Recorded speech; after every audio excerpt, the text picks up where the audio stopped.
Business Insider has a great article out today detailing exactly how the inner workings of money in politics functions. And it's really brazen. It's quite overt. So here's what they say. Quote, "Here's how a politician would normally get money from Wall Street to finance their campaign. They would stop by the office and visit the CEO. Very simple. Like Marco Rubio did with Blackstone founder Steve Schwarzman, they would throw some public events for younger donors and then have a private dinner with the heavy hitters at night to collect the big checks like Jeb Bush did with Goldman Sachs.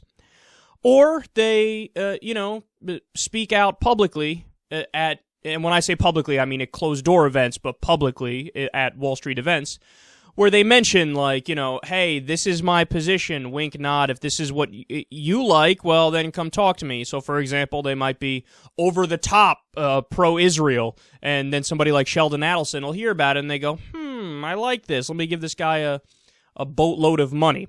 Or it could be some other thing, like more tax cuts for the rich, more corporate tax cuts or whatever. And the Koch brothers hear about it, and they go, oh, okay, so, now we know to go with this guy. So it's very out in the open in a way. That's why I said it's brazen. That's why I said it's overt, because they're broadcasting their corruption to the world.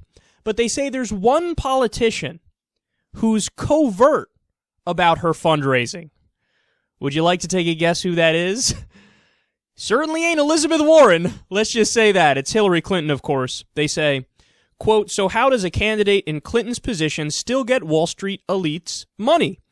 Very, very quietly and through back channels. That's what we learned from speaking to a number of bundlers, donors, and political insiders.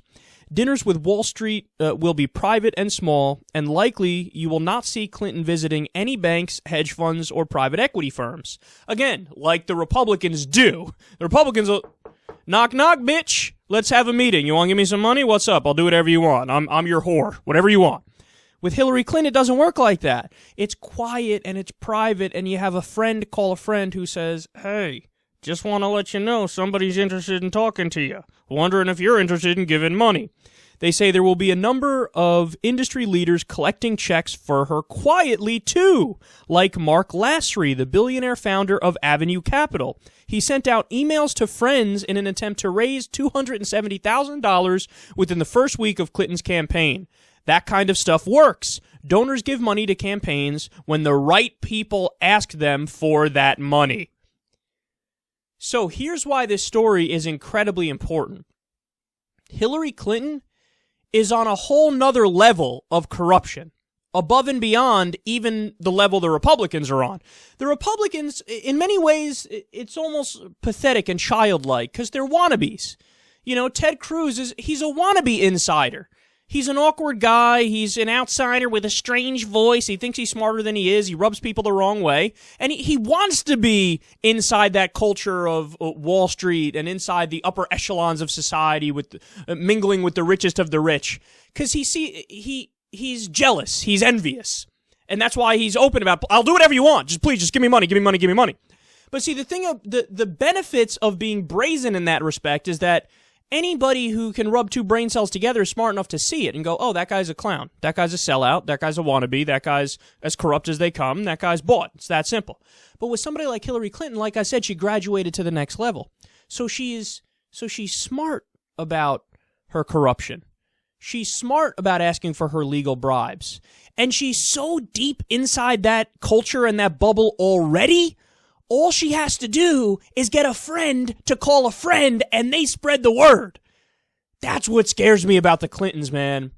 Because they are the establishment. They are the establishment. While many of the Republicans are, again, they're wannabes, and they wear it on their sleeve, the Clintons are already in the club. They're already at the cocktail parties. They're already part of the country club circuit. They're already beloved by Wall Street. And that's how you know they're super deep insiders, is that even when Hillary Clinton goes out and starts to sound like Elizabeth Warren with her talking points, the people on Wall Street look at each other, they're like, yeah, you're really concerned about the middle class, aren't you, Hillary? Wink, wink. Yeah, we know, you are totally for the little guy. Wink, wink.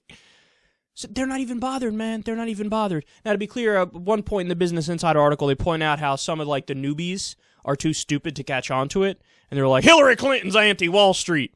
But, like, you know, everybody else who's old school and who's been in that circle for a long time, they're like, seriously, dude? You believe that? Okay. When you're so deep in that culture that all you have to do is tell a friend, get the ball rolling. Implement Plan A.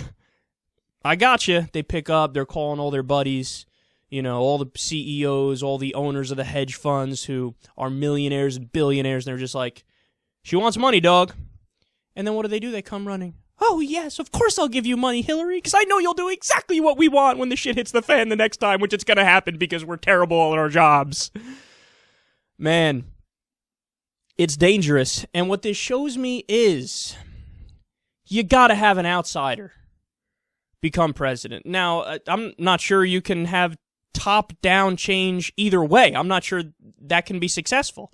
You know, it's almost got to be a grassroots movement. It's got to come from a constitutional amendment that we force, not going through Congress, but going through the states. I'm not sure top-down is possible. But to the extent that we get better policies from the top down, from Washington, you have to have an outsider in there. You have to have a Bernie Sanders in there. You have to have an Elizabeth Warren in there. You have to have somebody who's more progressive.